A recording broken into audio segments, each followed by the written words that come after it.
that's how it goes.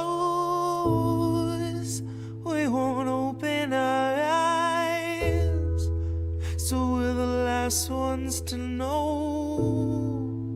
We're the last ones alive,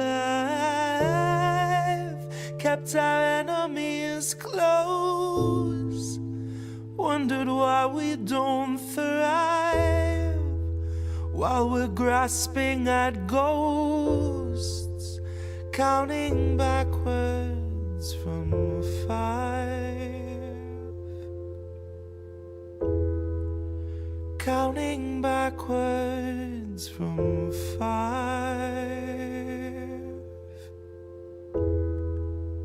counting backwards from 5. Count back from 5. The theater on fire, the cast on strike. The studio stock starts taking a dive. The contracts tossed and they're gone with the tide. And the heads and execs, their hands are tied. We can't pump this dreck and treat you right. But what do you expect from the industry type who survive by the leeching of bodies and minds? From those who original thoughts never seem to find. So they're gonna reboot ALF before your wages rise. And it gives cause to pause and reflect on the times. If they're losing control of their fools and their mimes, when all those obedient actors who grew their careers by averting their eyes are now holding the line, along with the authors of countless scripts that strengthen the hand of that corporate grip, squeezing our throats till we take the pen and we accept and consent to the corporate drip, till you're all up to date on your pharma du jour, till you got a healthy support for the war on your lips. And now you know that the advertisers need more than a rerun summer full of flashback clips. Enter the scans from the year before, all the days of de-aging and mapping the face, and the hours of actors recording their voices are links in the chains that will bind them in place. Now all of those shows are so easy to make. When they got a drone they control that needs no break, it can bend, it can break, and it's cheaply replaced enough up-to-date films all in one take. And those studios bank on us doing our duty, unhinging our jaws and digesting the fakes, because they know that we'll love how synthetic it tastes. Watch as they edit your features without any trace. Not that there's anything you could do anyway. Now watch as they show you a movie you saying shit you would never say. Dystopia boldly accelerates. Maybe you're only a mold, something to fill with a clone, something that Elon would celebrate. Something they own, something they program and code, something that's woefully able to know it's exanimate.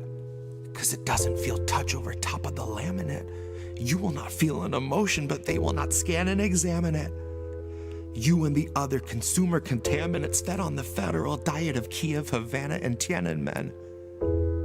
I can't be the only one weighing the pros of abandonment. I can't be the only one weighing the pros of abandonment. Where did you think we'd go? Love, there's nowhere to lie. Guess it's not who you know, more it's what you can hide. Like we're chained to the floor, they're streaming us live while we're watching the war, counting backwards from 5, counting backwards from 5,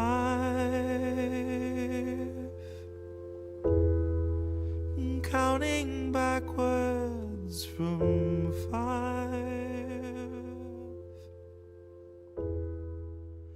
counting backwards.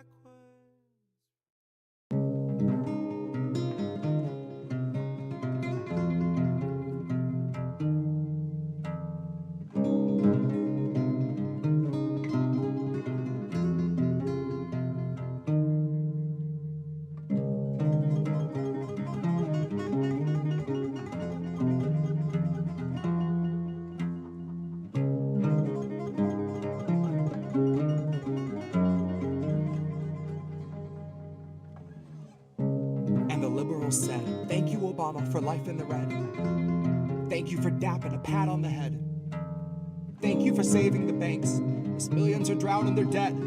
Thank you for all of the fluff and the nothing you said. Thank you for proving we eat up identity politics. All Tell us your policy better forgotten. Just tell us what books you read. Tell us what record was top of your playlist, turning a wedding to Day of the Dead. What Quavo song went along on a heavy rotation, bombing Iraqis in bed. When they told you that 90% of your kills are civilian, what Jill Scott chorus was stuck in your head?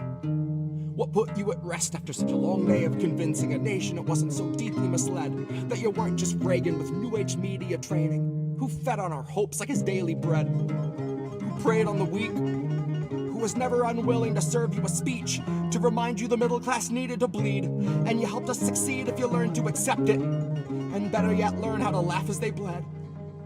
Round of applause, laughter erupts, mic gets dropped, it's the end of his set. And the crowd once hungry are now unstunned from the glow of celebrity, which is impressive, especially since they're contented to sit and be civil while all of the donors are fed. They thin out the herd by 1 million a week if it gives the elite an illusion of peace. Like they're out of the path of the future we reap, and they won't be debris in the wake of its tread. But the future is now, bathe in the sound, drown in the dread. Hide in the lounge, hire more guards at your gatehouse, hire someone to come build you a safe house under your shed. Hide with your diamonds and files, the files you keep to yourself and the files you keep for the feds. Hide in the dark for a while and watch all the value regress. Watch all the worth of your wealth on this earth melt down in a pool with the rest of the cess. The affluence left over after the worldly collapse of the affluent. After it's back to the dirt with the rights of their birth, privileged smirks and their unpaid taxes, #blessed. This has all been a nightmare, capitalism was only a test. So you need not weep and you need not repeat what the liberals said. We will not be saved by people who say that the water is safe while they look in your face and they pantomime sips of lead. Honey, nobody's lifting us out of this mess.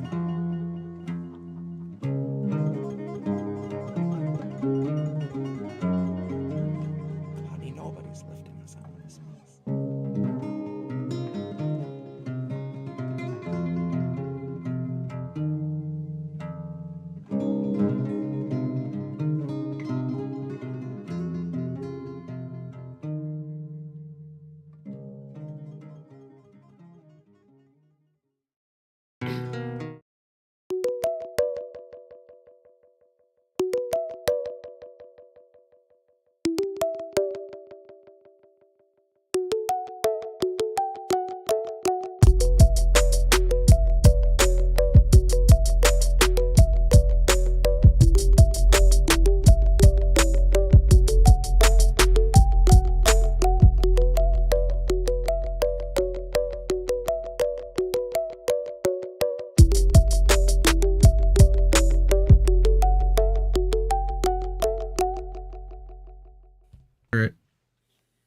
You should have heard that, everybody. Cynic, we're live.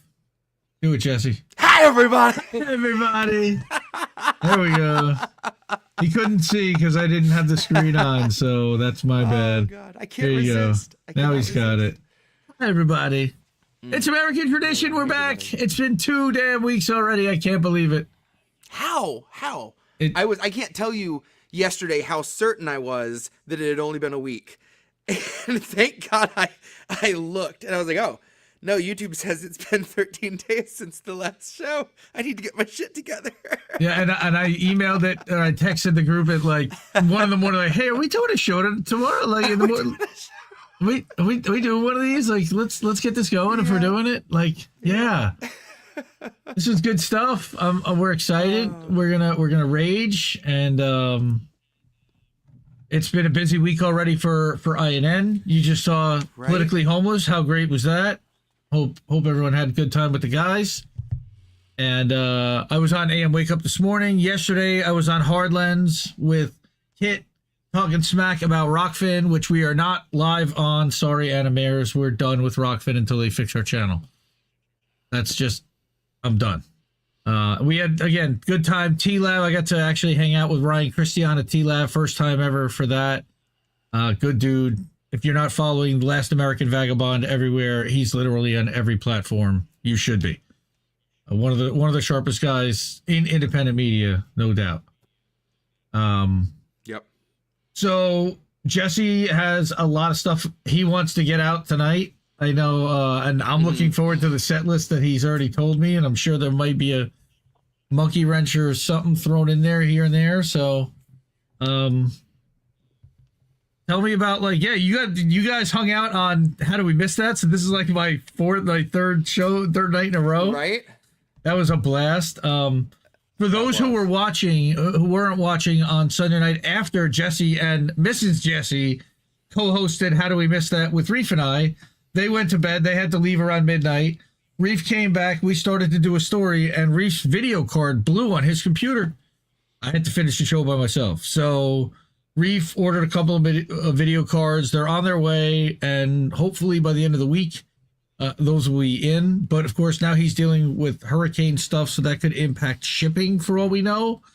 And I'm gonna co-host Ina News tomorrow night with Colin. So we're gonna keep that going, keep the live stuff going.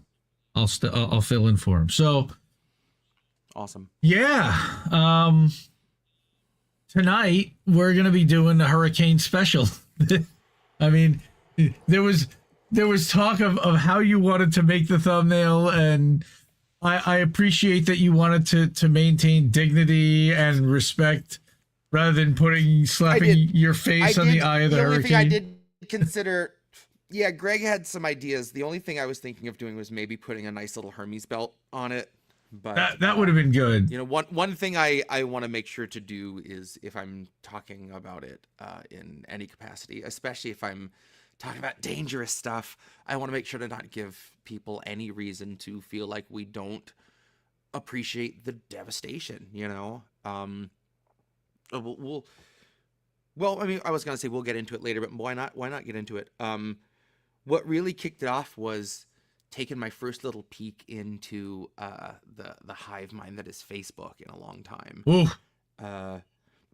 My wife saw a fairly mild meme, at least I say mild by Twitter standards. For Facebook, it's like fucking C4. But saw this meme that basically said, you know, not that storms are created outright, but that they can be enhanced. And that is objectively true from an awful lot of government documents you can go read, and the Project Cirrus report that there's a lot. But again, people have a problem with objective facts nowadays. It's as Facebook will show you. People that are your like friends and family, quote unquote, are actually sleeper cells waiting for the right keyword to activate and become just rabid attack dogs to defend billionaires or inept governments or both. And I knew how normal people are. I listen to NPR once in a while just to kind of take a whiff of the feed that's coming down the tube, and it's disgusting, but it's what's for dinner. If you think that that's how you're going to get informed, then that's what you're up for. And especially now, I feel like people over the last few years feel this lifeline to the news, because if your brain was sufficiently broken and you were made to feel sufficiently afraid in 2020, then ever since then you are afraid to trust anything outside of a verified, fact-checked source. And in a time where you can literally watch the end of a segment about a company, and then right before commercial break, say 60 Minutes tonight was brought to you by the same company we were just trying to be objective about. A pharmaceutical company with a blue circle, but nothing that we should name. Nope. Exactly. And I guess I'd done a good job of separating dumbass people on Twitter, shitlibs at large, from the shitlib that is deeply embedded in the brains of so many people who I care so much about and who we all care about.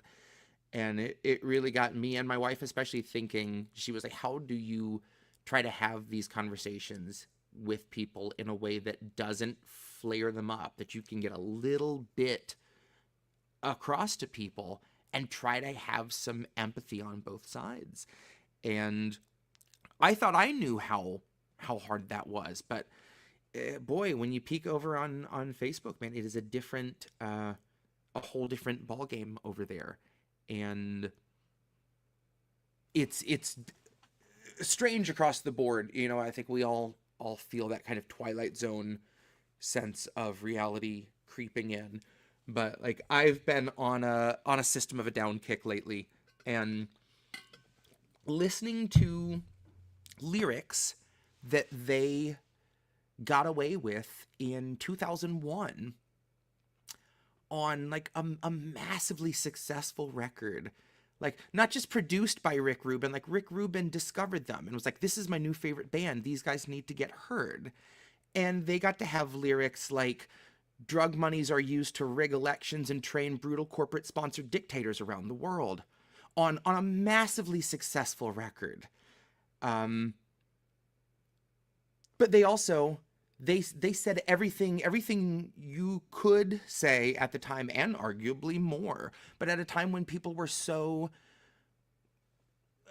on board against what our government was doing, because it was Bush Cheney, because we had Republicans in office, and everyone was suddenly awake again, and suddenly everyone has their eyes open for this period of time, just like all those same people that were in the streets for Trump and you know, heartbroken over kids in cages. And then all of a sudden, when it's blue leadership, it's a whole different facility. The kids are taken care of. It's nothing to worry about. If anything, the migrants are taking over the cities all of a sudden, and they're on board for that too. When I first started making political music, for a while I was like, gosh, there's so little of it now. And sure, for the most part, it's captured. You can't have a big successful career now and say what System of a Down did. If you were a mainstream artist that was generating those kind of album sales and money, you couldn't do that today. But I would argue that System of a Down did. And sure, they influenced people, but like, that kind of message got out to a ton of people. And here we are 20 years later. Imagine being the guys in System of a Down, and you're watching the war criminals you talked about, like Dick Cheney, get accepted into the Democratic Party with open arms and thanked for what they did. Like, you had the platform. You got to say exactly how it is. What's the System line? Manufacturing consent is the name of the game. The bottom line is money. Nobody gives a fuck. 4,000 hungry children leave us every hour due to starvation, while millions are spent on bombs, creating death showers. 20 years later, that's still exactly the case. It was true then, and it's true now. And that truth got out to tons of people, millions and millions of records sold. And they didn't learn a fucking thing. No, they didn't listen. Sure. But like, the people it didn't resonate. Whole, exactly. It goes still. It's no matter how blunt you can be, if it's presented as a digestible kind of commodity, it can pass right through people, and the message passes with them. Hiding in plain sight. I mean, look at all the Diddy lyrics now. And people knew. Exactly. And people knew, and they put them right out there on Maine. And it kills me that people don't realize, you know, someone had a tweet recently, and they mentioned that, like, everything that Hillary Clinton ran on that was not enough to offer then, but a $12 an hour minimum wage, tuition-free public college, that's too dangerous for Kamala to touch. Kamala won't go that far. So clearly we've ratcheted further right already. Like, imagine being System of a Down and getting those records out, and then watching everyone elect someone who admittedly was to the right of Reagan. And they were like, oh yeah, here we go, Obama years, let's go. You know, and you want to talk about bombs dropped and, you know, indiscriminate police actions across the board.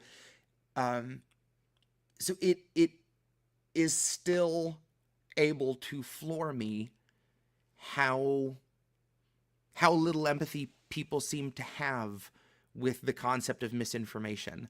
And I think back to the sample from KJP that I used on Blocking the Light, when she was pressed about the new definition of extremism. And she said, if you aren't with where the majority of Americans are, that's extreme. That's an extreme way of thinking. And that was so vague, but that is literally as open-ended as it is. And that applies to the concept of misinformation too. If it is not, and I hate to use these terms because it turns people off so much, but mainstream narrative, the accepted one source of news, sponsored though it may be, and bought and bribed as it may be, that is what's allowed. And anything else is suddenly misinformation that's basically one step shy of hate speech. We've got people so on board and groomed into the idea of censorship being a good thing. They're like deputizing themselves to go scour the internet for anything that makes them feel like they need to go read something, which is apparently a threat.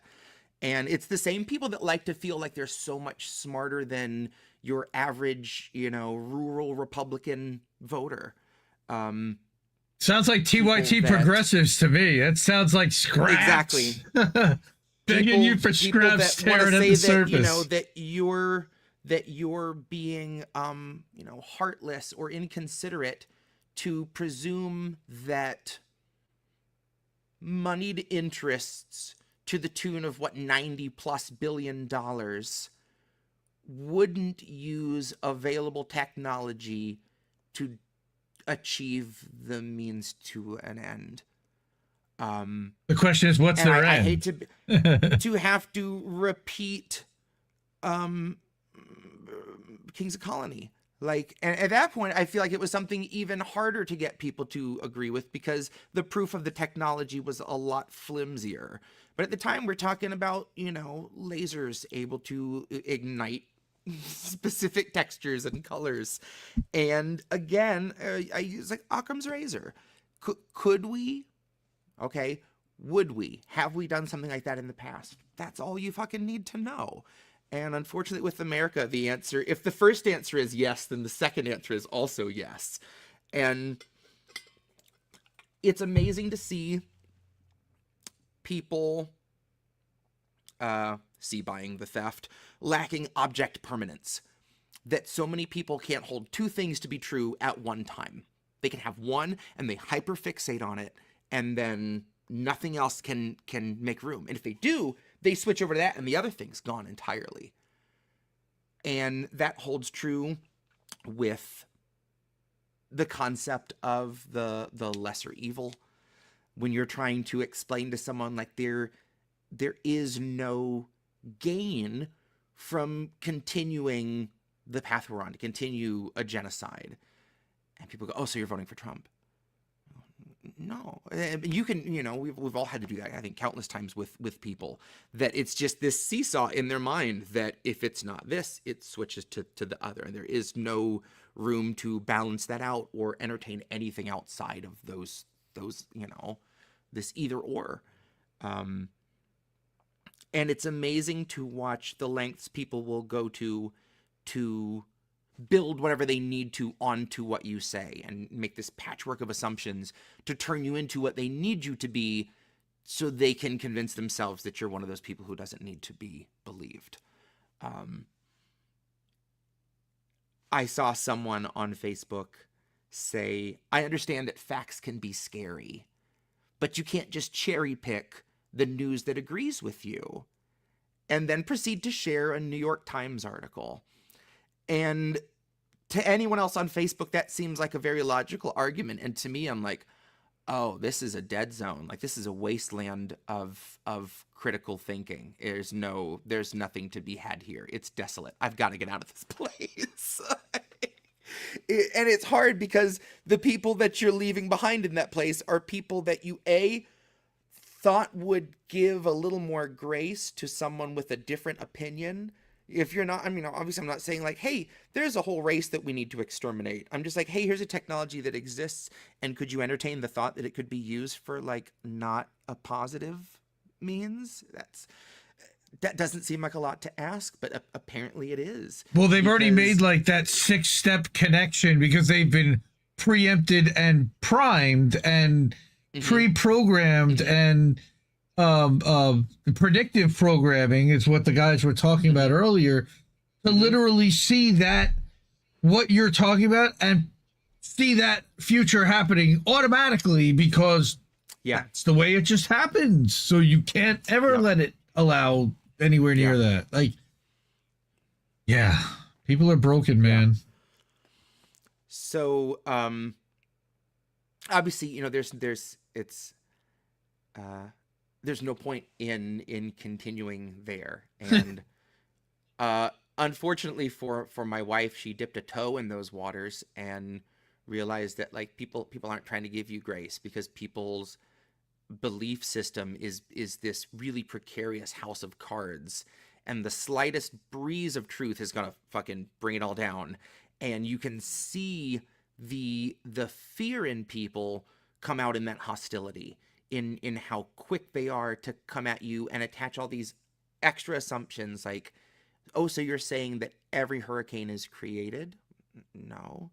Which is that same, like, I've got to reach for something. Oh, so you must support Trump. Oh, so you want gay people to have to not be able to get married and go to jail. And, like, how is criticizing Kamala Harris for a genocide me giving you a written confession to all my conservative beliefs? You know, it's amazing that that's how far people have to jump, but that's what we've trained people to do, is look for your enemy. And your enemy is someone who is thinking differently. And it doesn't have to be anything dangerous for people to feel like it's truly dangerous. That just something you don't believe is a danger, and not something you're able to just fucking walk past or scroll past. And the idea that content needs to be restricted to the point that people can't see anything that isn't correct, like that shit isn't just allowed to be wrong, is horrific. Yeah. And people are fine with that. People really at large seem to be so fine. When I say people at large, I would argue that enough people to serve as enough of a consensus for the, you know, people that can sign off on those kind of calls to go, yeah, they'll be fine with this. We're not going to get a lot of pushback. Go ahead and implement whatever, pass this along, continue this, start this process.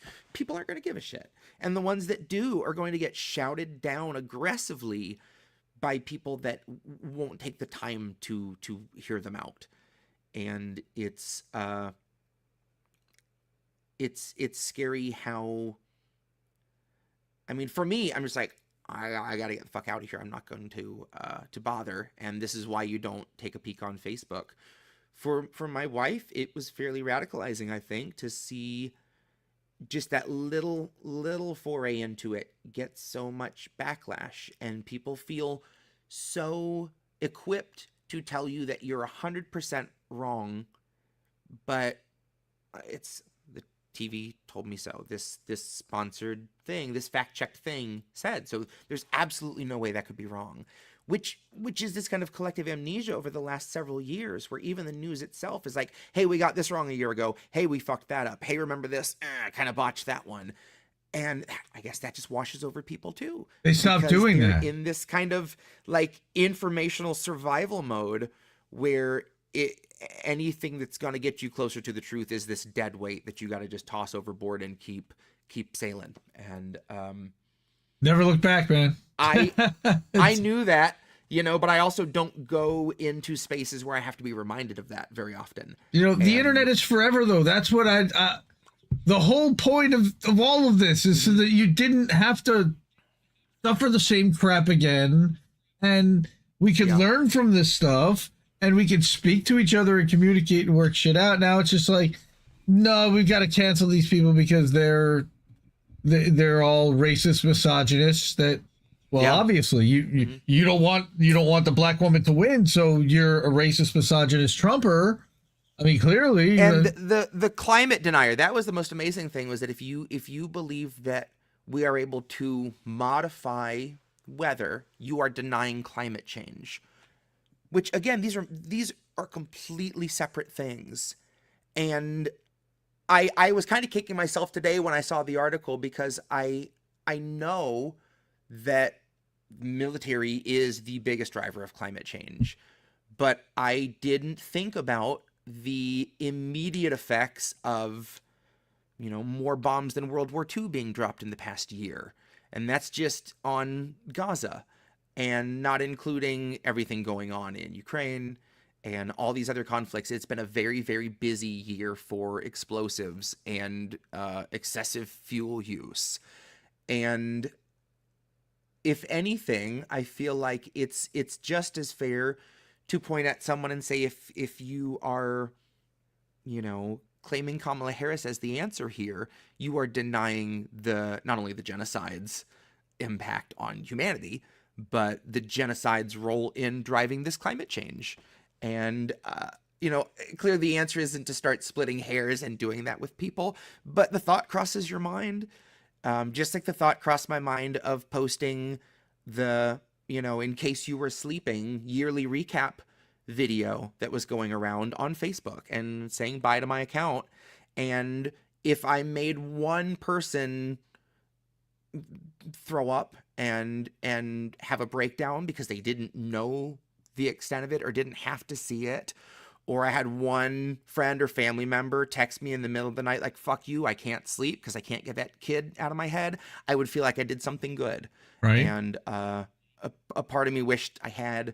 But just like all of us, I also think, well, there's a few people from work that follow me on Facebook that are in a position that I don't want them to see. I've done a good job of keeping those things separate and biting my tongue in spaces where I need to, because you don't shit where you eat. And apparently you eat friends and family. I don't know where I was going with that metaphor, but you know what I mean. It's a space that you, I mean, when times are tough, I guess. But we're mixing metaphors. No, we're eating and shitting and having family. Yeah, we're malaphoring. We'll burn that bridge when we come to it, Indy. Something is a little okay. You open this can of worms, now lie in it. Oh my god. So anyways, that's that pretty much sums it up. It's just, I don't know. It's strange to think, even people on Twitter that I follow, I'm seeing them be like, guys, meteorologists are trying to do their job. Quit spreading misinformation. You're stopping survivors from getting aid money. And like, where is this? Again, everyone's echoing Hillary Clinton right now that we need to blindly and implicitly trust the government or we let them lose control, as though suddenly that's a bad thing. Like, we haven't been seeing what we've been seeing and discussing the same issues for the last 4 years. Seeing that neuroses creep into Twitter, I can tell you I have multiple times in the last week had to go, why the fuck is this in my feed? Why am I following this asshole? Not anymore, baby. And undoing it. It's like, I don't, Yep. Again, not that I'm, not willing to hear other opinions, but when they can be easily fact-checked with real facts, like legitimate facts, not bought and sponsored facts, then I don't have the bandwidth for it, because there are real issues in reality, like the actual reality, that are far more pressing. And I really wish I could drag some more people over into that reality. But I also, I know how much it would shatter them. Well, that's just it. You also know how fragile a lot of these people are, and they, are they gonna? If you don't want to know, you won't let yourself know. You can lead a horse to water the all day. Messenger. That's the problem. Is they shoot the messenger. All right. It may even get through. They may even listen at some point. But what happens is they'll never admit it to you. Or at least not for a while, and and that's the frustrating thing. And, it's not that's worth one it. thing that my wife said. It's like, I'm not trying to score I'm right points. I don't want to be right about any of this shit. I'm trying to get everyone else to pay attention because I don't want us all to get collectively fucked. And for some reason, seeing the patterns of fucktitude makes you a danger in and of itself.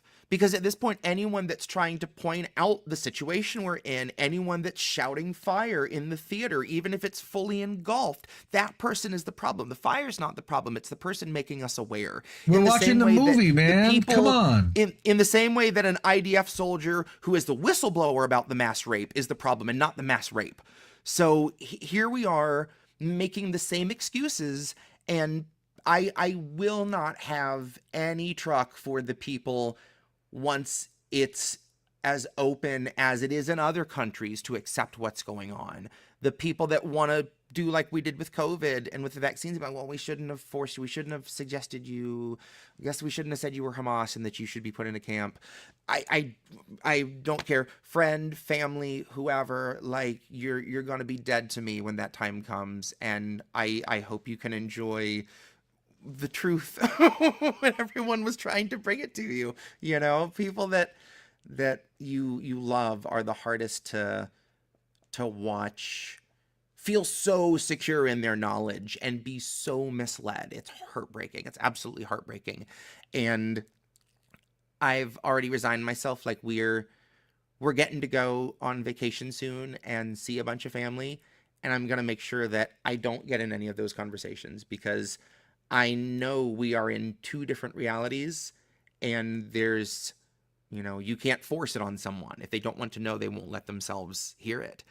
And it would only do harm to be, you know, trying to obstinately shout that at someone that isn't ready to reckon with their complicity in all of this, because it's a lot to take. I get it, you know.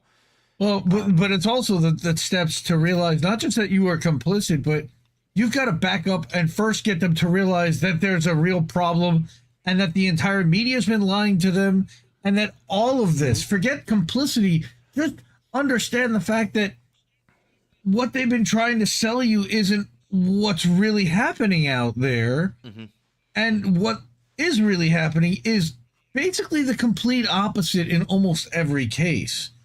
And when they start to wake up to all those things, it starts to unravel what their belief system is, and then it really fucks with them.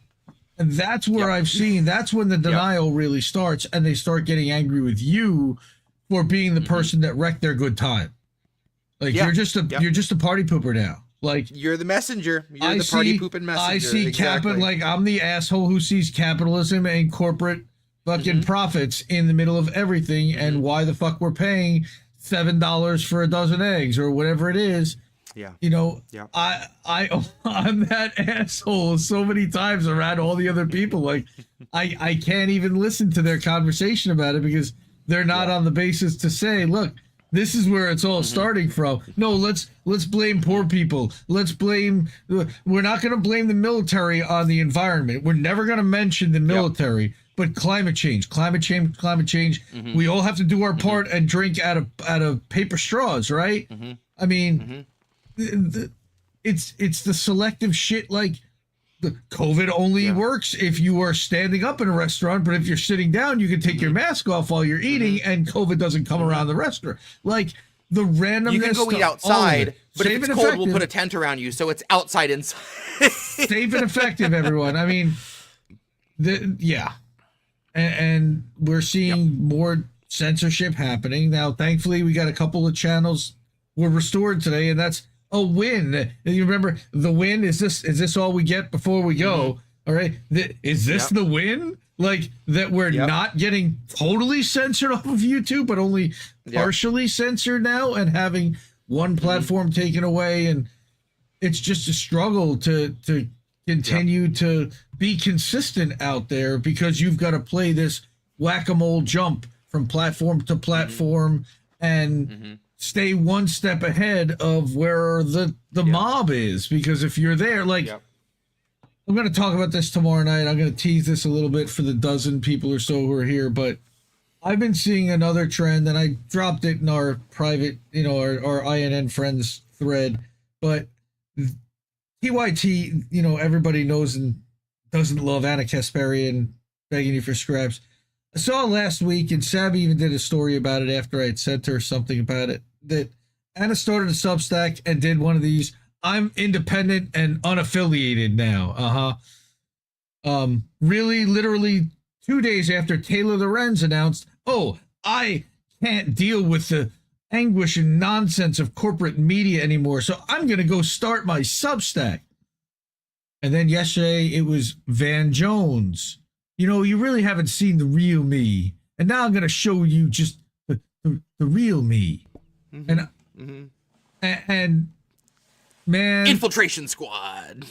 well, it's not just the Infiltration Squad, it's the seeing dollar signs in their eyes squad. Because what happened was, over the past 2 weeks, Barry Weiss, the awful, horrible person that Rafat accuses of literally murdering him and calling in the IDF to murder him and his family. Oh, I know who that rancid cunt is. Okay. Her company, the Free Press, was valued at $100 million and given a round of funding. And all of these media companies, Washington Post, send somebody over to Substack. We got to start something on Substack now. CNN, Van Jones sent over to Substack. Okay. TYT, send somebody. They see the dollar signs big time, and they are so seething. Of course they do. But they're 3 years late. So if they're already on their way there, it's over. It's time to look for the next platform, to me. So that's my tease of where I'm gonna lead into this whole thing and really set this up and play the stupid Van Jones video where he's introducing you and how this is being positioned. And people think this is all organic, natural, and they're just fed up with it the way that everybody else is. Because that's how everything happens. India is completely randomly. Nobody plans anything. Nobody looks ahead. Anyone with money just lets things randomly happen. They are fully open to change and accountability, and it's just like, let's see if I get lucky. Anything else is straight up misinformation. I wouldn't even. The way you're phrasing the question is misinformation. Oh, 100%. No, but see, the good thing about Substack is they've got a really good kind of blocking program and everything. So really, once I see these people, I block them once. I don't see them in my feed, but what I do know is that they're infecting the narrative within the algorithm or whatever the feed is within Substack notes of all the creators in what the company themselves are amplifying and pushing out through their own channels. For sure. Because they're looking to draw people with big audiences themselves. For sure. And then once they have them, then they don't need little creators, and then they can start censoring the shit out of us and pushing us off. Maybe, but I don't even necessarily see they need to, because once the market is flooded with the shit library, we're just going to be kind of drowned out. It's not, they don't even have to censor us, because for every one of us, there's 10 of them, and they'll just block what they don't want to see from us, and we'll get to those 1 out of 10 people, maybe, but it's going to be even more of a struggle than it is now.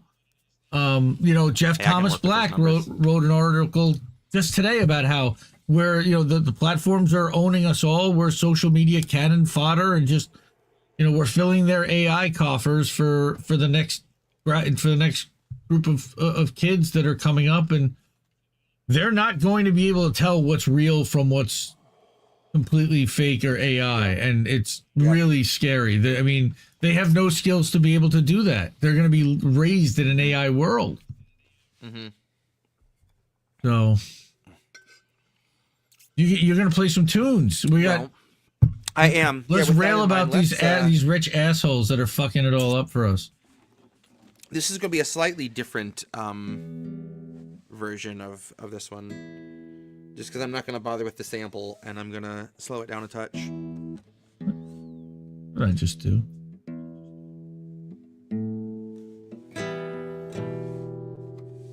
Okay.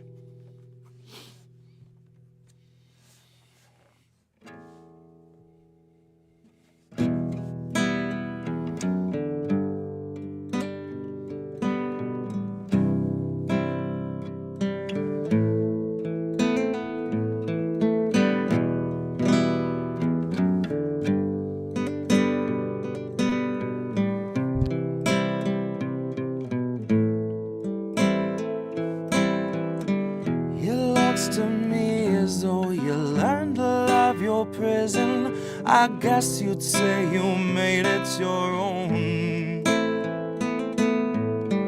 Who knew that freedom's such a difficult decision, I guess you finally feel like you're home. Home. Right in the center where the halves meet. You were proud of incremental half speeds. You were getting down in the AOC dance line, hands tied, nodding to the backbeat. You would Secret Service dive in front of any representative alive, being asked for the very bare minimum. And you'll turn into that same kind of hard right villain you detested should we mention they could ever muster maximum. 'Cause liberal denial's such a lofty ataraxia, where all the morals take a backseat, not up in the cab, but in hidden panels made by federal human traffickers.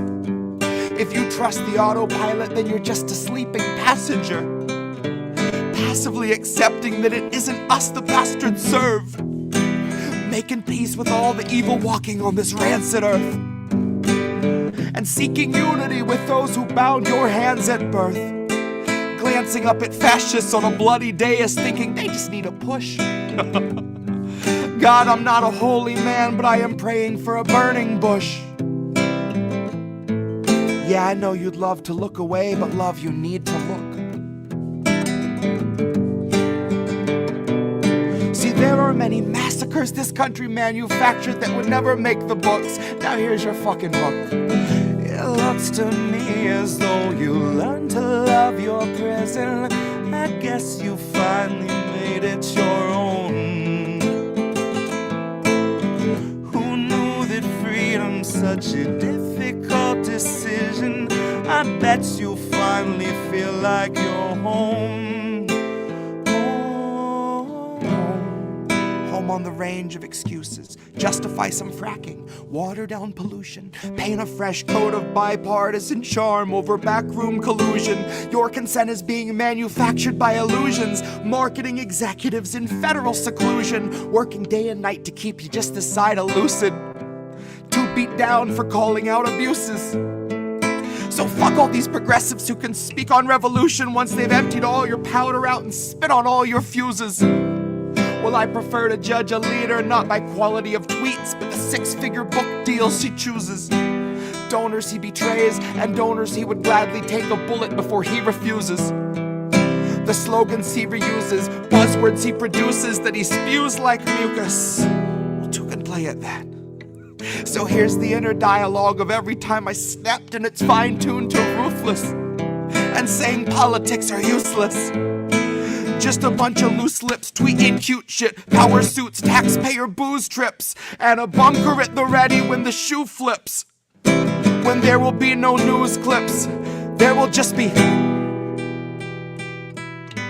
Turn up the music! People still owe money! People still owe money! It looks to me as though you learned to love your prison. I guess you'd say you made it your own. Who knew that freedom's such a difficult decision? I bet you finally feel like you're home. Home.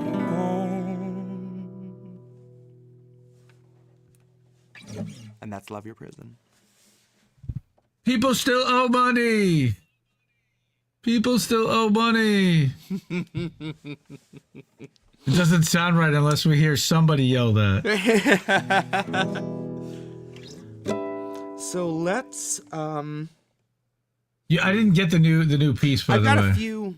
In the drive. Oh yeah, I haven't dropped it in yet. Okay. I'm gonna save that those two for the end. We're gonna stay on the shitlib pieces, and Nice. then jump over to chemical disaster, and then go over to the Middle East. So come with me on this magical journey. So Danica is saying your voice sounds better when your mouth is closer to the mic. Like when you were at the end. Yeah, that's what she did. That's what she said. Oh wait, I have Reminds that. me of a quote. I have a that. quote often attributed to she. That's what she said. I knew I had that. Love that laugh. Turn the gain up a little bit more. That's good. So let's jump over to Oh. Well, we're gonna do both of the Nina pieces. Let's hop over to the Grift Home Companion. Hello, somebody. For Hello Somebody. Which, again, here we are. This is 2 years ago? Yep, 2 years ago. And I wish I went through these pieces and I'm like, that didn't age well. Oh, no one's going to get that reference. And unfortunately, I'm like, fuck. Oh, man. Oh, no. Yep. Still, that's still happening. Like, I hate it. Again, folks, I get no pleasure in being right. I want to be disproven so badly. I want every day to prove me wrong. But it ain't happening yet. So yeah, here's the first Nina Turner piece, which again, like clockwork, every year she pulls out the same softball tweets that people can't say no to, and all of a sudden they were like, look at Nina. Nina's got our back. She's in our corner. And they do. They buy it. So your internet's a little squirrely, but we're back. We're good. You're good. Is it? Yeah, okay. Yeah, you're good. I said Nina. She was like, gut him, cut it. That's it. Throttle him. That's it.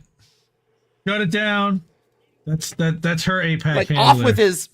Yeah, right. That's her APAC non-handler. But now that she's like all buddies with Chantel Brown, maybe she's got an APAC handler at this point. I don't know. She works for CNN. And Unity, man. There's your unity. Unity.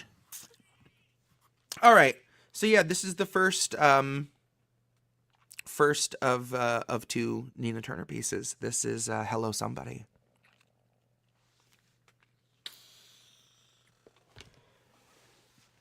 Hello somebody desperate. Hello somebody gullible. Hello anyone left who can swallow the bait who ain't already rocking a stomach full. Maybe they knew and they ate it the same because there's no other way to assure that their stomach's full. Maybe they just know that they love the taste, so they'll put it away by the shovelful. So hello to somebody trying to feed us the light blue shit like it tastes any different or makes any Democrat any less culpable. Hello to someone who couldn't be troubled to mention a march for the healthcare struggle and spent the day cozy with donors who matter, who keep your progressives all wealthy and comfortable. I recommend your protests be anything but peaceable and all your disobedience be decidedly uncivil. You don't need a permit to declare that you have principles and love. It's only natural that seeing all these fascist assholes stacking up the Capitol would manifest in something loud and passionate and visceral. Keep it in your heart, because it's the only way we'll ever start to flesh out something livable. Maybe that was literal. Maybe our utopia is built from all the sinews of the moderates and liberals, salvaged when they broke their backs with NPR gymnastics, simultaneously hiding from the truth while sticking out their necks for pedophiles, Nazis, and the upper fucking echelon of World War criminals. But baby doll, it's not your fault. It's really all subliminal. They've sown the propaganda into every thread of visuals, grown the propaganda off of truly noisome victuals, rows of propaganda propagated out of ritual, straight into your ocular and straight out your occipital, straight up to the point you flip on everything that's pivotal. Any crucial aspect of survival for the middle class becomes that holy unicorn you ridicule and snicker at, and praise each piece of legislature dancing around the borders of the looking glass. It's not truly possible to try and stop the suffering of people that you spend each waking moment simply looking past. Walking past a sobbing homeless family like, look at that. I bet they'd be in better shape if they'd have voted Democrat. So hello somebody ignorant enough to still believe that there's some fundamental difference in the moral stance between the couple barrels that they're staring at. Like one's just got a slug, the other's loaded up with sarin gas. Both of them are pointed at your temple, and they're both equipped to make this breath your final gasp. So hello somebody dense enough to split the hairs of which one is the kinder executioner with what will be their final task.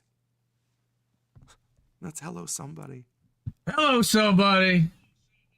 Ah. This week, this line is especially prescient Uh-huh. Bet they'd have been in better shape if they'd have voted Democrat. Tell that to the people in Western North Carolina. Or Irwin, Tennessee. Yeah. Yep. Damn. Okay, All right, so that was Nina Turner roasting number 1. Yep. And now we're hopping over to a painted pool. And then the sky slammed shut for a painted pool. We're gonna go to a painted pool. Oh, I shared that. She pulled something, and Nick shared something. Like, oh, Nina's painting her pool again. Like that's it's just what she does. Ugh. All right, before we go to that, hold on. Let me just turn off the bookmarks so that you don't have to see that this time. Good. All right, and we'll go back up here. Map. There you go. Okay. We're good. All right. I saw Nina Turner with a roller dipped in ocean blue, spreading life like water in a painted pool. She smoothed the surface out and made a little wave or two, a few convincing ripples and reflections ripe for hazing you and every other vacant fool who saw her build a cage for you, who still returned to ah and ooh and walked right past the toxic plume to witness Nina's masterpiece, her grand charade, her painted pool, the hints of light that trick your eyes, the trap inside the lapis jewel, the half-imagined voice that tries to lavish you with platitudes and lure you in the baited waters, hook and sinker, absolute. I know you've thought about just diving in it, haven't you? Now that Nina's got you feeling like you're splatterproof. Progressivism ain't a pipeline to the blue side, baby, it's a waiting room, and it leads you to a pool with 0 waiting room. And every lemming diving in that painted pool today will not be swayed and can't be saved. I know, I tried to save a few, but I ultimately watched them eat the pavement. Those who get less leisure time than peasants in the Middle Ages. Those for whom a dozen fucking eggs are worth an hour of their wages. Heaven's not a place on earth, and hell is what you make it. And look at us, we made it. America, degraded, diving in a painted fake oasis on the basis of a break in their enslavement. Lined up at the diving board, excited and impatient, pointing fingers halfway around the world to cry invasion, turning backs on human rights at home because the location doesn't fit with our narration. You'll never spot the sanctions if you still deny the occupations. Now the end came and went. I guess you missed the high note. Like we're gonna miss the last white rhino. The harbinger of end times was floating in the sky, but nobody saw the message past the clouds above Ohio, where Black Rock is demonstrating sell high, buy low. A toxic mass eviction in the heartland. Suddenly your city spans a 15-minute biodome. Cops on every corner, every blink of yours reported, every word that's out of order is summarily recorded. When information's valuable, your privacy's as malleable as safety in a school or your right to an abortion. But we know the face of every thief who came to take our portions, auctioned off our pensions, built 100 bloody warships. And I bet you didn't know you were a donor for it. I bet you didn't know we still do no-knock warrants. Who could have guessed that if unnecessary force is left to officer discretion, the result is something morbid and inhuman and abhorrent? All of which is in your feed and whirling in the torrent. All of which is coursing through the current. All our fate, like Julian's, is hinging on American assurance, which history has proved to be as honest as me telling you it's raining while I'm drenching you with urine. Then telling you the urine's really liquid fucking mustard gas. Then ditch it in the pasture land like best of luck and light the match. Then telling you to disregard that pestilence that billows past. And all from in the comforts of my safety hatch. Down in the bunker, there's a massive empty pool that Nina Turner patiently is painting ocean blue. Its depth is deathly shallow, but deception swears it true. And she draws the drooling willing 2 by 2. That's a painted pool. I think Nina just set up a Substack.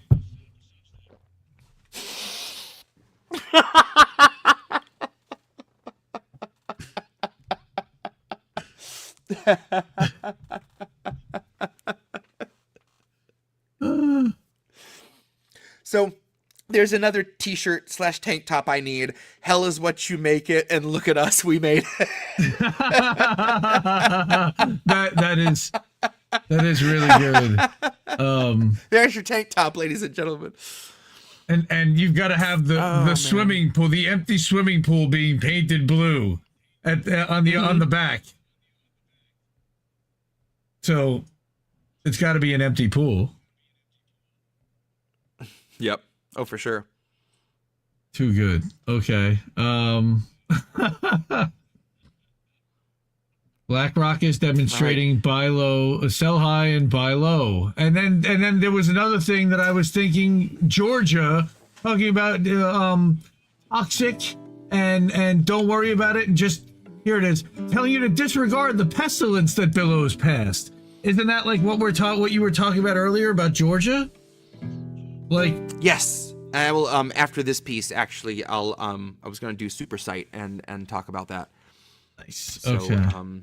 Yeah, this I attempted this acoustic, I think before the album was recorded, and I remember it was just like the chords were technically right for what the keyboard does in this song, but it just didn't translate the same to guitar. So this is me coming back around to take a stab at it. And again, I feel like this works. I've been was looking over today, like what's all my good shitlib pieces, and this is definitely one of the best. So here we go. This is the Oil Baron Rescue Plan. Nice.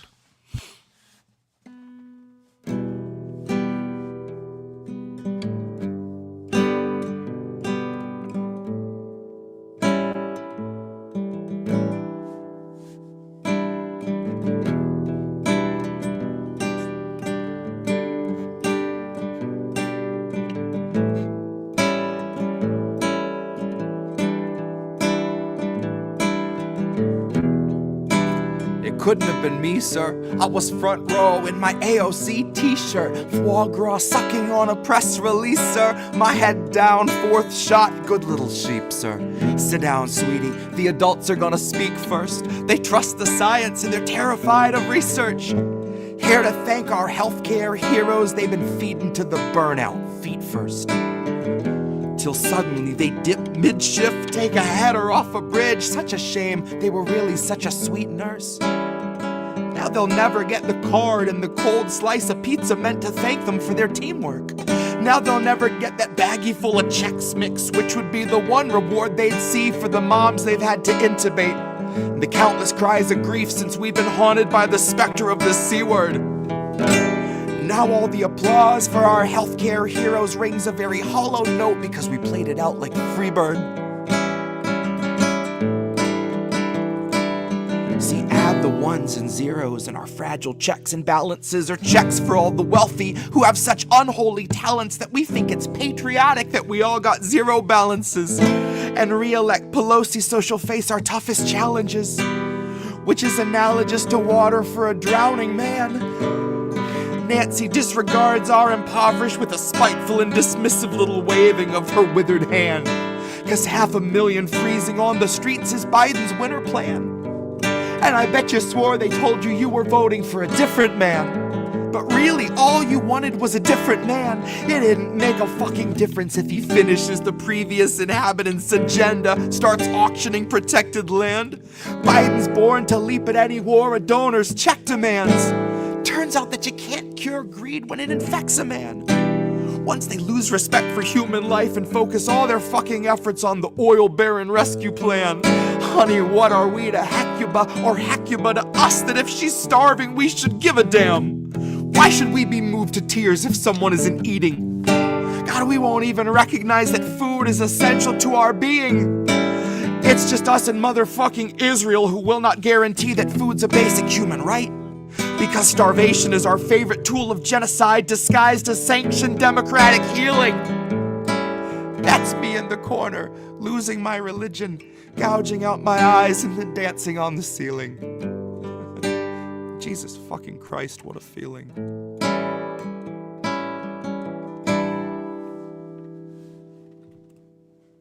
That's the Oil Baron Rescue Plan. Dude, fire. Absolute fire. So, yeah, you know, I had been following the biolab fire in Conyers for the first few days after it happened. My dad was actually going up to an appointment at Emory in Atlanta, and or maybe it's just outside Atlanta. I think it's in Atlanta. Emory He had and heard Henry. about the fire briefly on the news, but he was on his way up, and I called him and I was like, "Hey, just so you know, like, if you start to see what looks like fog, that shit ain't fog. Like, it's not okay. It's not safe, you know." They ended up going. He said they didn't really notice much, but you know, the shelter-in-place order that they were so hesitant to keep going. They eventually decided you can go to work and have your kids go to school, but then in the evening it's shelter-in-place time. As though the toxic plume only comes out at night. That's right. It sounds like COVID. You know, and I love that's the extent of it, and people are just left to go, okay, obviously we're not being told the whole truth. Guess we'll just die. Guess I'll just go fucking breathe in some chlorine gas. Well, they had a I'll have to check what the actual occasion of this meeting was. Just a moment, because I want to be accurate here. So they were having a public meeting about the biolab chemical plume. They decided to have it over an hour outside of the city during like normal business hours. So, you know, so all the public could come attend. Right. While they're working. They were hearing from the Rockdale County Soil and Water Supervisor, and he was discussing the fact that he's been warning people for at least 6 years that the company was going to explode, that people didn't want to listen about all the violations that had been going on. And he said, you need to see a doctor. These chemicals will kill you. He finished his speech. He left and then collapsed outside the Georgia State Capitol and died. So, Georgia Bureau of Investigations is conducting the autopsy. So well, that's fine and normal, right? Well, Tortuguita could certainly tell you all about that. Nothing to see here, right? And I'm sorry if you know, if that's a shock, i.e. misinformation, but unfortunately it's very true. The fucking GBI. So, oh my God. This is like no local news in Rockdale. Oh man. Yeah. So yeah, the journalists that watched it, most of them had to attend via Zoom because it was, you know, here's this surprise meeting an hour and 15 minutes or whatever outside the city on an afternoon. So yeah. And so were they know, and then birds, yeah. Dead birds are one thing. Dead water and soil inspectors hopefully is enough to raise some more awareness. But again, if the Georgia Bureau of Investigations is already on it, they're going to be like, oh man, this guy was so full of cocaine. His heart was just like, couldn't keep up. You know, guess the stress was getting to him. And then people will accept that. And people are like, oh, no, just say, didn't you hear the guy had a heart problem? They might say he died from COVID too. Mm-hmm. Yep. That would work. One of those. Because then the hospital would make extra payout. Mm-hmm. I think they're still doing that. So, in the interest of that, let's jump back over to And Then the Sky Slammed Shut. Yep. Because unfortunately, I had just been talking to my wife the other day that like sometimes some event will happen, and I was like, oh, here I have a piece. Sadly, I have a piece for that already. And this was one of those like, I wish I didn't already have like a chlorine chemical spill piece, but I do. Didn't need to write a new one because the old one is still applicable. It's still on file and it's still up to date. And so, with that in mind, here is the and if up to date films all in one take, actually. Mm-hmm. That's my guy. Here is the what should I call that? Is this and then this, perennial edition. Here we go. It's the perennial edition of Supersite. For another Supersite. Right? Okay. So this is Supersite, 100,000. Yeah, okay. Sorry. Nope. I was on second the track other one. Yeah. Yep, I was on the other one. Boosh. Okay. Got it. And action.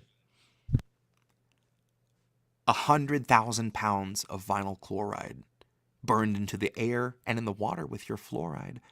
Today we'll demonstrate the role that profit plays in cost-benefit analysis to find the worth of your lives.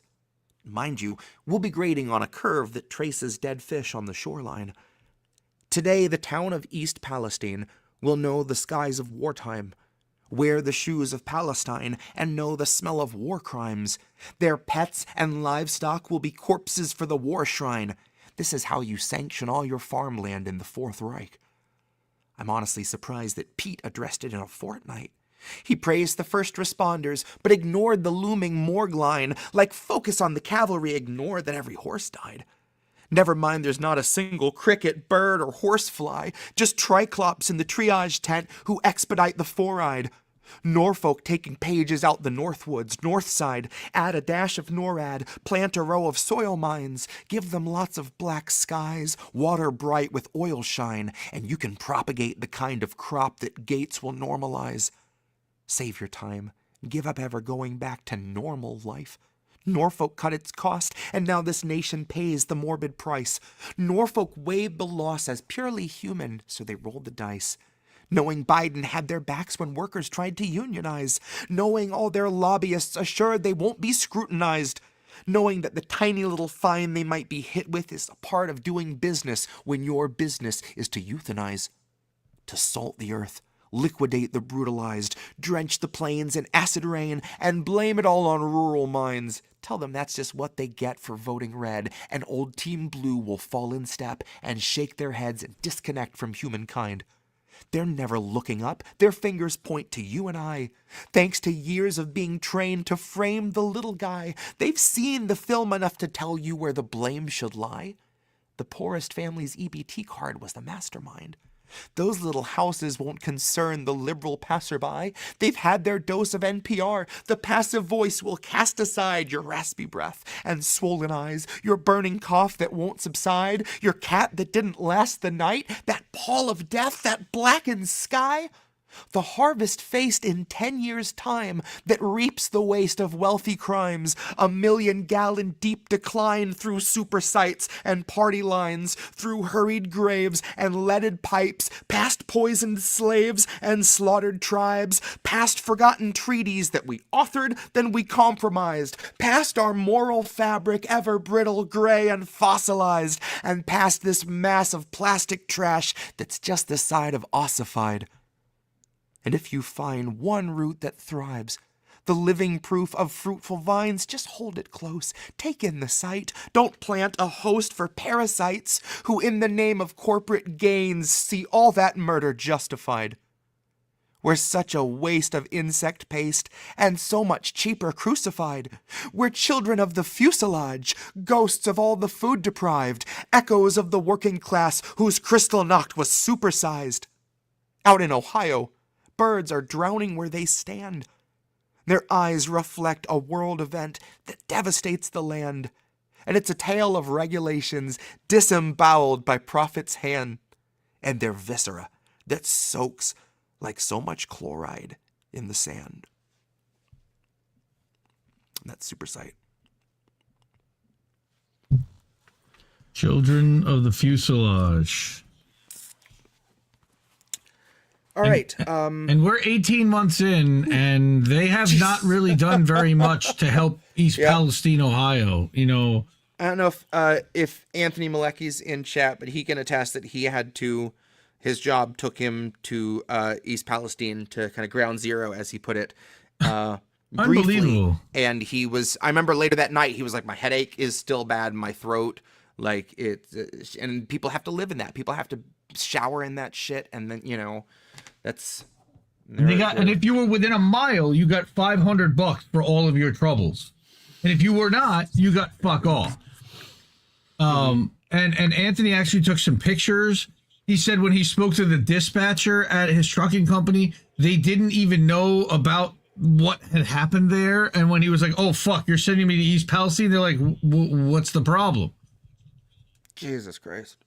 Like, yes, most people have no idea what the fuck happened there, or that it's still bad, or that Norfolk Southern never did anything to fix it, really. Or, yeah.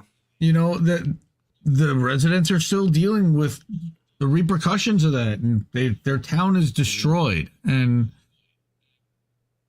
all for a rail line that went through it. Yeah. It was more valuable than the town itself at this point, to Norfolk Southern.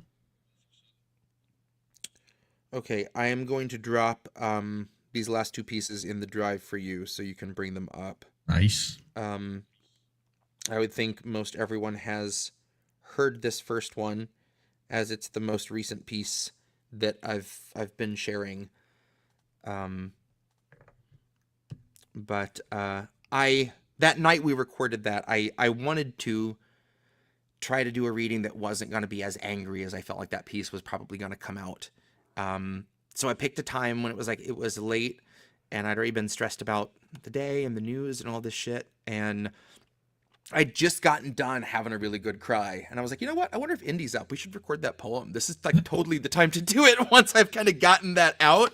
And of course I'm and I liked the take, but I also, was like, I can't wait to read this on the show for people, because I always read better when I am getting to read for you guys. So, yeah, I just dropped. I got it. I'm Prayer bringing for it the up Promised now. Land. Okay, I'm bringing it up now. So, this piece, I was thinking about the construction plans that they keep showing off, that they've shown off for a long time, of the next phase after the ethnic cleansing, after the genocide is finished, after they finish the job, as they love to say. And it struck me that clearly no one who's involved in that ethnic cleansing city planning has ever seen Poltergeist. I was like, I mean, for God's sakes, what the kind of shit that can go on in a place where like a murder happened, or there's a little history, you feel it and you know it. And I started thinking about like I was going to say what it would be like to live in a place that was built on hundreds of mass graves, but I mean, we're in America. Right, So, we're living on that right now. You're soaking in it. But what that would feel like, who would want to see that built and live there? Who would want to settle down there and raise a family, and who could be content to have made that a reality and live in it. And this piece started writing itself pretty quickly. So this is imagining what that would look like. This is called A Prayer for the Promised Land. Well, it looks like you'll get what you wanted, as criminals so often do. The same way a rapist might fix on a goal and by any means see that goal through.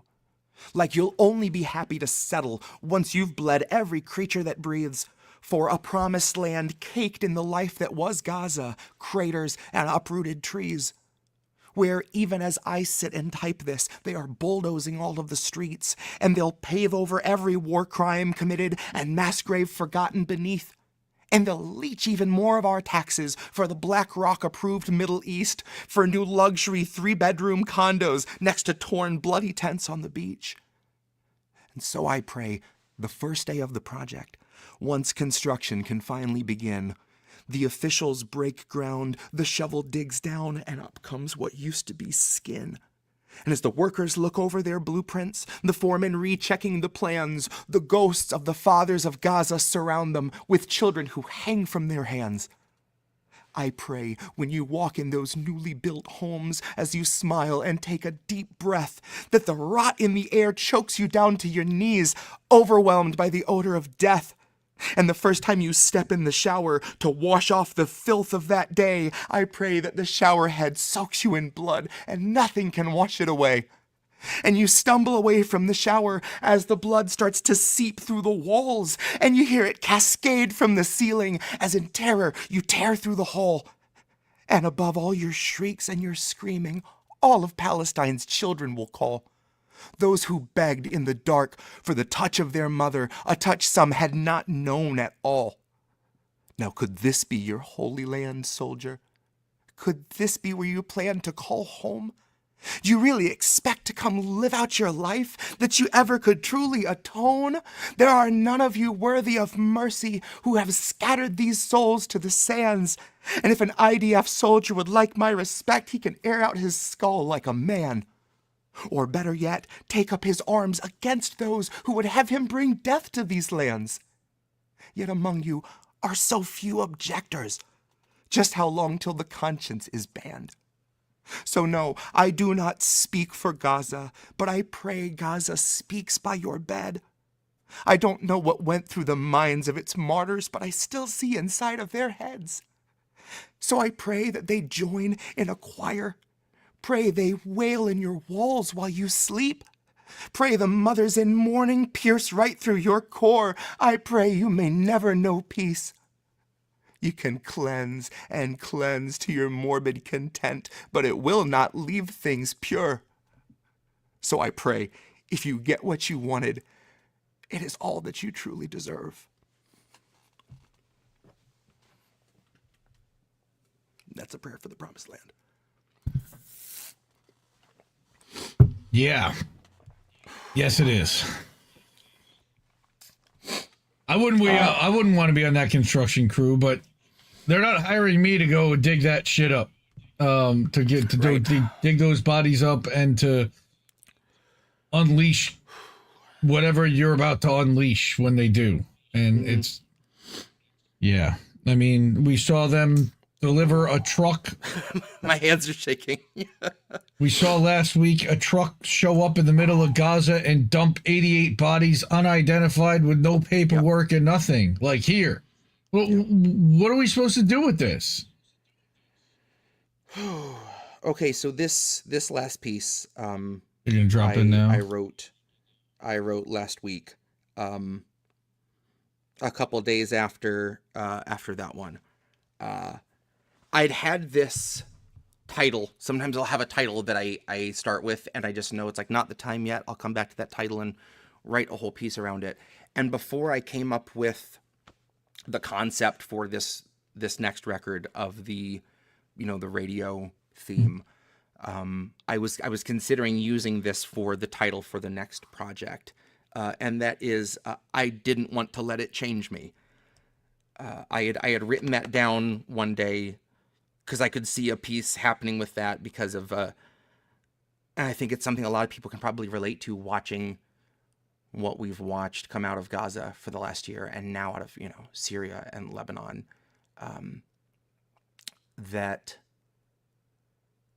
it's so easy to want an eye for an eye and to want,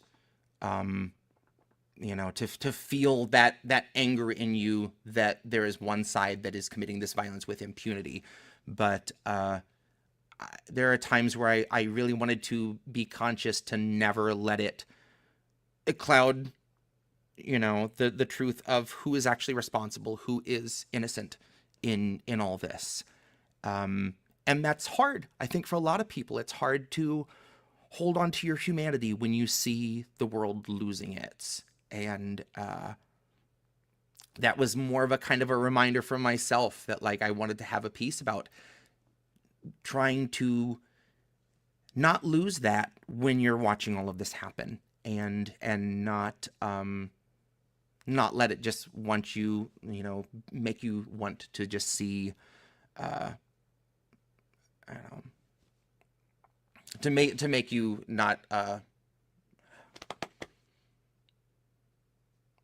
don't want to say better than that, but it is, you know, to not lose sight of who's at fault.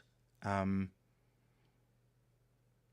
had a feeling I would ramble a decent bit setting this piece up, because it kind of came out of nowhere when it did. And I was so hesitant to even finish writing it, because it was one of those times I just know, like we talked about at the beginning of this episode, it's so hard to get a nuanced point across. And at a time where, if you aren't outright condemning any group that you are told deserves condemnation and mass slaughter, then you must be supporting them. And it's hard for people to maintain that two things can be true at once. That I know that Iran is very much deaf to America, not that I can blame them for it, but they also arguably decided to do what the moral army, or the good guys, if that was us, would have done a long time ago to stop a genocide in a sane world. But that's not the world we live in. But it felt so risky to write anything about the feelings of people there watching that happen, watching someone put themselves at great risk to you know, make their point for you, and try to step in while you're being slaughtered, let alone to express what I felt about it. And I mentioned that in this piece. I go into a lot, honestly, but thinking about, you know, how would I explain to past Jesse, to like little Jesse, what the world's going to turn into, and my view of it, and what would he think about that, and ultimately realizing that, you know, in spending all this time trying not to be changed by it, you're obviously changed from the get-go. You're changed every minute. But it is not lost on me that I almost felt like I should end the piece with what Chris Hedges, or maybe it wasn't Chris Hedges, it was Craig Murray, I think, who had ended a post with this tweet does not express support for any of the proscribed organizations. I almost thought it would be kind of a tongue-in-cheek move to put that at the end of the poem, you know? But attempts like that to cover your ass are just so obviously flimsy. If they want to come at you for what you're saying and for having a conscience, they will do that. So, you know, for the people on Twitter that will see this piece and want to extend their own assumptions onto it, I'll say for the record, you know, I don't support terrorism, and that's why I have so many issues with America. That's right. We are the terrorists, just like Jimmy always says. We are the terrorists. Yep. So this piece is about the wave of myriad emotions, fear, of course, for World War III being one of them, that I felt when I saw Iran's response to genocide, and watched the people that you know, we demonize do what is, according to the international community, the morally upstanding thing to do. That's hard to reckon with for anyone.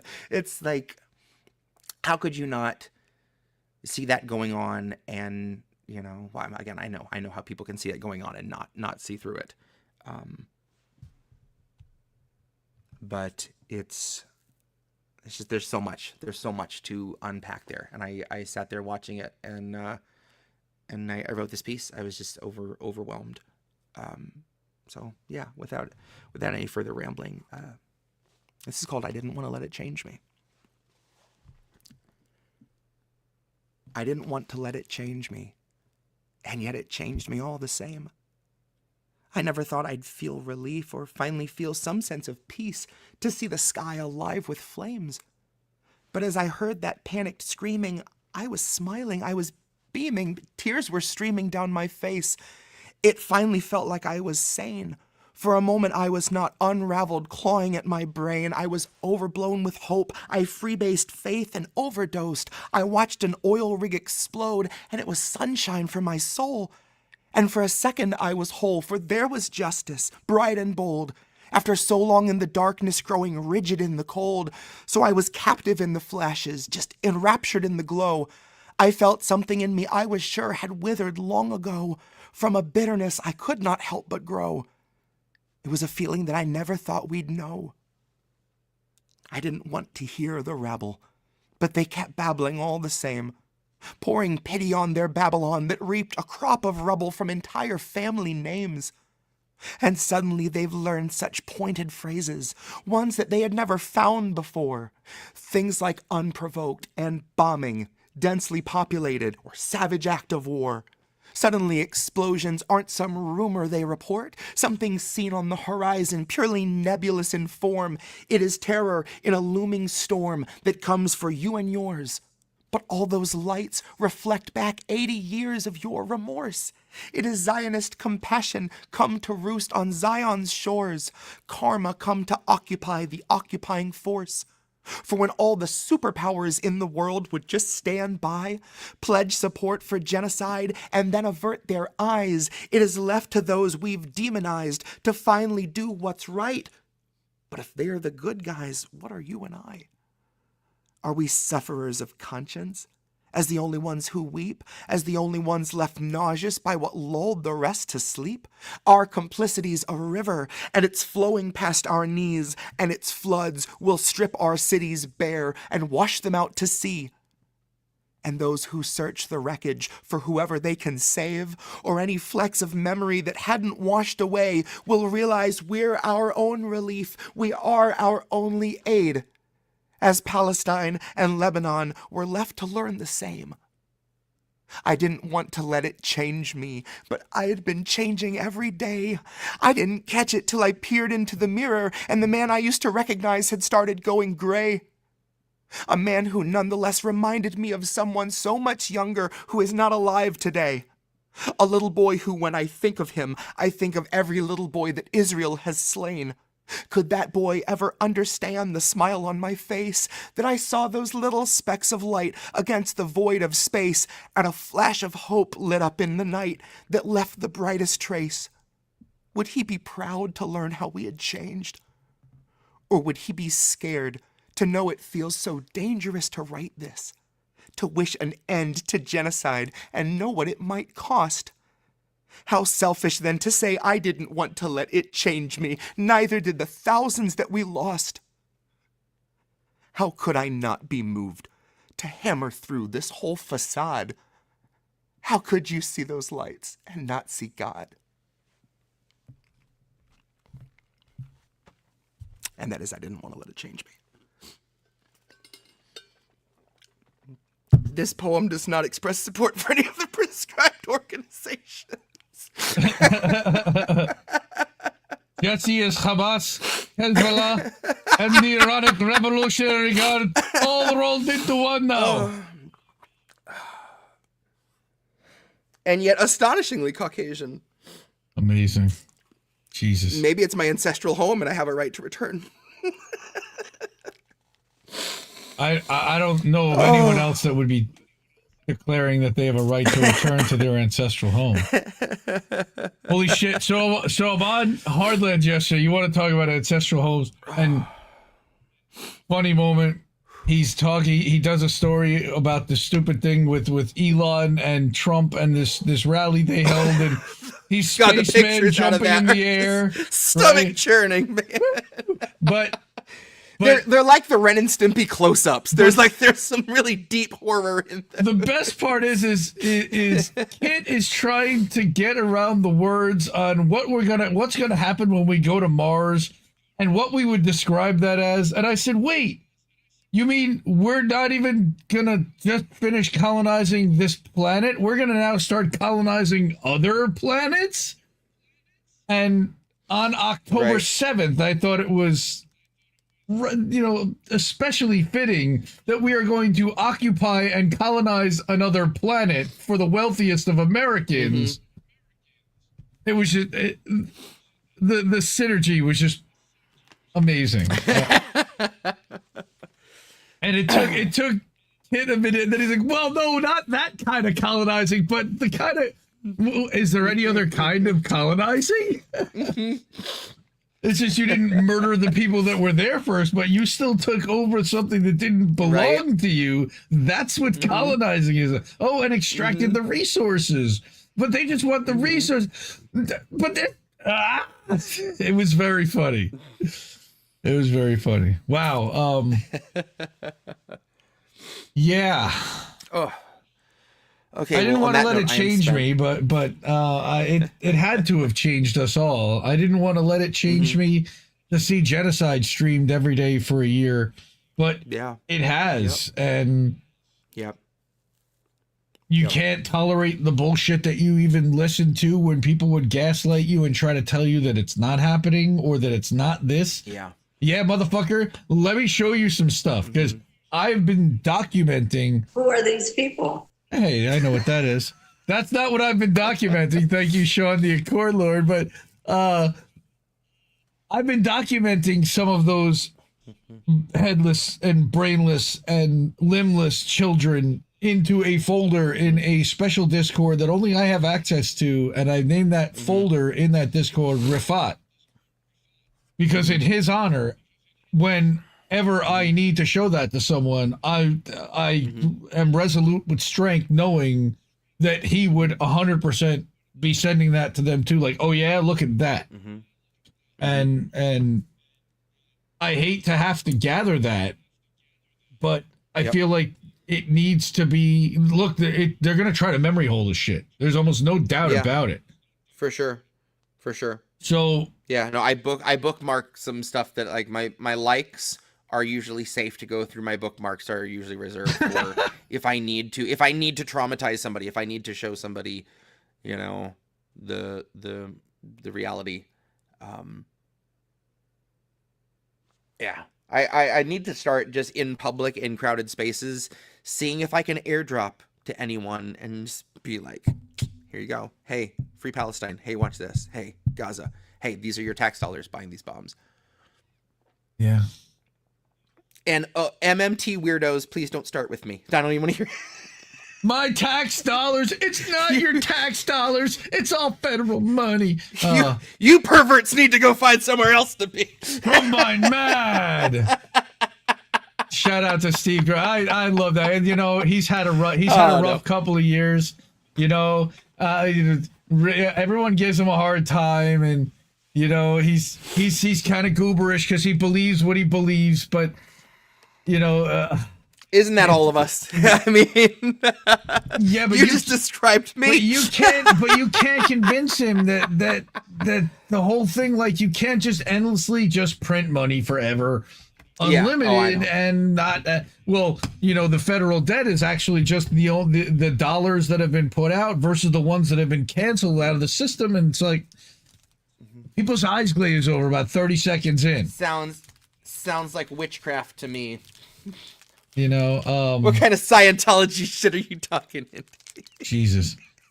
And you know what? MMT, people call MMT a cult, just as much as anything. And I think they were hoping that it would have gotten to be a broader cult. It essentially has turned into a podcast. And it's a theory. It's a theory that has never actually been applied successfully, because capitalism wrecks all of it. The problem is still the system of capitalism. You can't operate MMT within capitalism, because once capitalism says, oh wait, I can print unlimited money and take unlimited resources, what do you think capitalism's gonna do? Anyway. Yeah. So for the rest of this week, I didn't print up a calendar, but I think I have something in Canva that I can bring up real quick. But tomorrow we're going to have INN News. Reef is A, with his computer blown out, and B, with the storm coming, he's not going to be able to live stream tomorrow night, but I am going to step in with Colin, and he and I are going to take over. Bam, chicka, chicka, bow, wow. We're getting Jesse taking off some stuff there. All right. So Thursday, that's wrong, 6 p.m. Eastern. You're going to watch me edit this in real time. This is the document that I mess with. 6 p.m. Eastern, you're going to end up with Politically Homeless.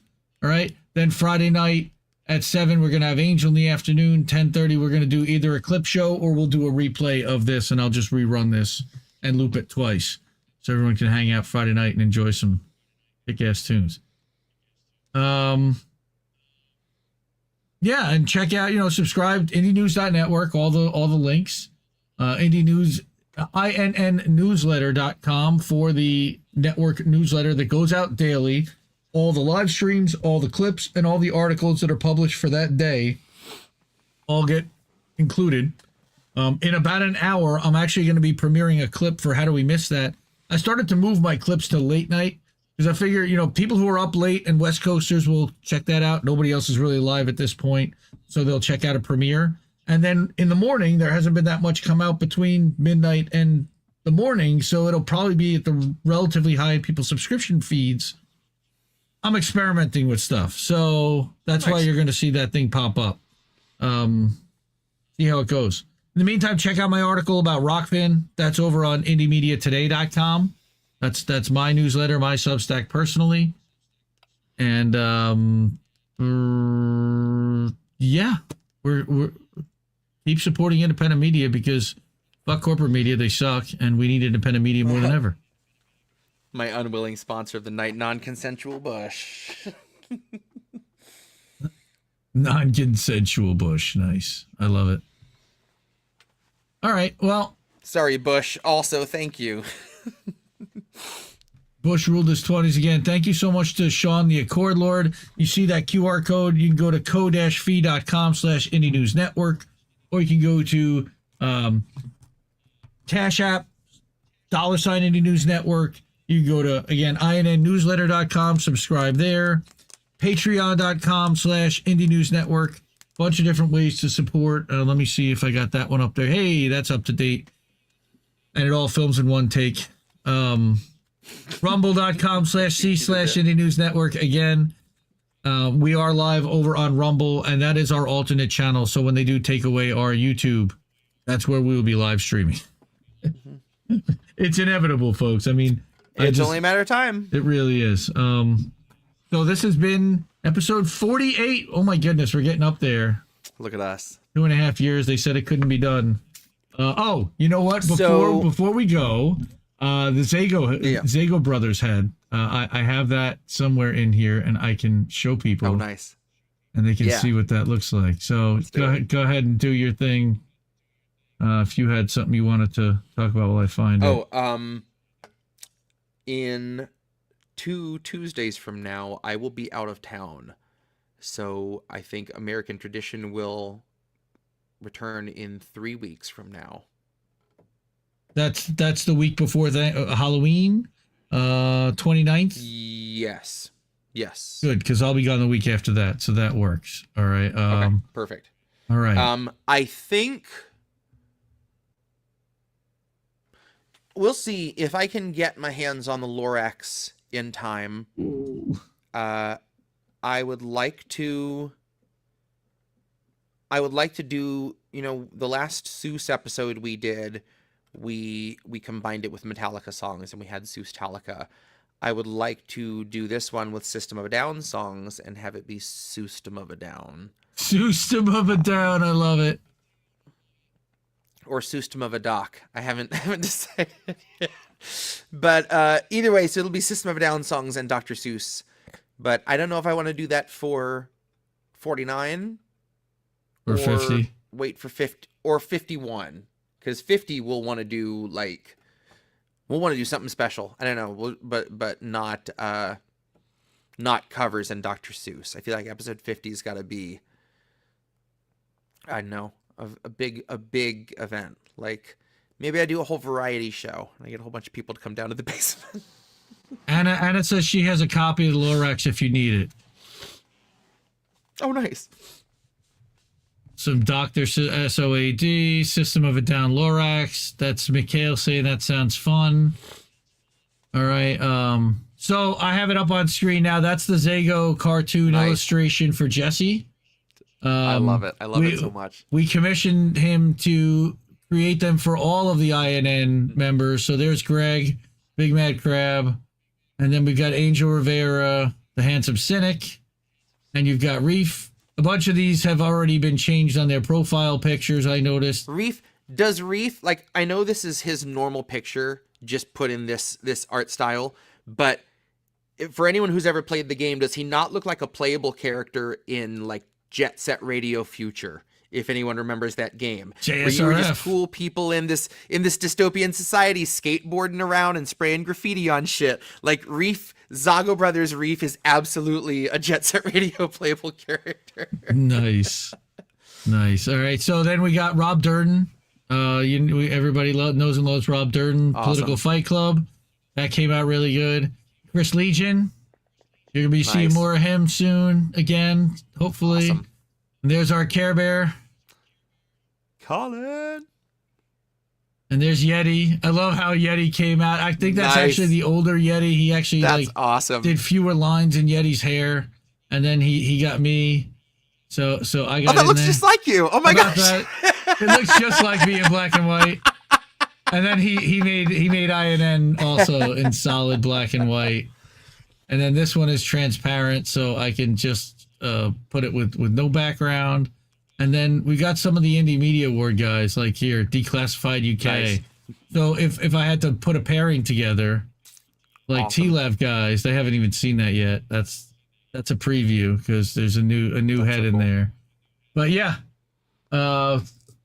check out all the Zago artwork on indiemediaawards.substack.com and at Lucio Zago, I believe, is his website. Nice. Oh, well, fam, it was certainly a journey. As always, thank you guys for hanging out, and especially for those last couple pieces. It's so nice to have like people I can share those with that again, this is my therapy / support group. So it means a lot. It always does.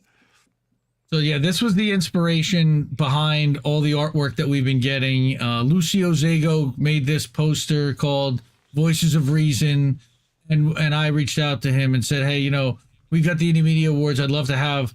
There's some overlap. There's about 10 people that are the same that are on both lists, but then we had everybody else done from the awards. Plus, he redid Max Blumenthal and he redid Julian Assange.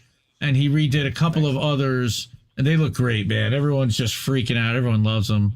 And again, shout out to Lucio, and really appreciate. He's great to work with. If you can't, if you ever need a gift for someone, he'll do commission artwork. So you can hire him to do even a one-off piece for someone. Send him a picture, and he works relatively quickly. And he does tremendous work. He'll do, touch-ups if you need, or nice. Chris wasn't thrilled with the first one that said, he's like, it looks like a mugshot. So he sent me a different pic, and Lucio was accommodating and worked with us on that, and just that's fantastic. Awesome. So, again, shout out to these guys, and support independent art, support independent media. You can use that QR code right there. And we will be back in 3 weeks on the 29th. For episode 49. All right, folks. Support independent media. We need it more than ever. We will see you around. Stay safe. Drink water.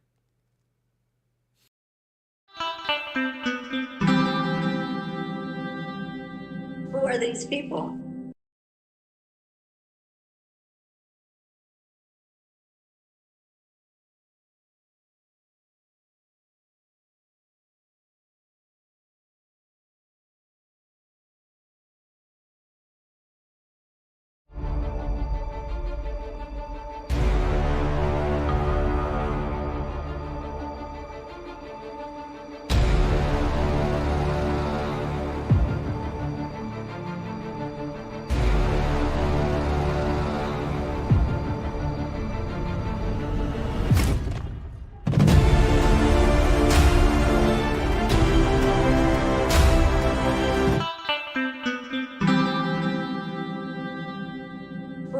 people?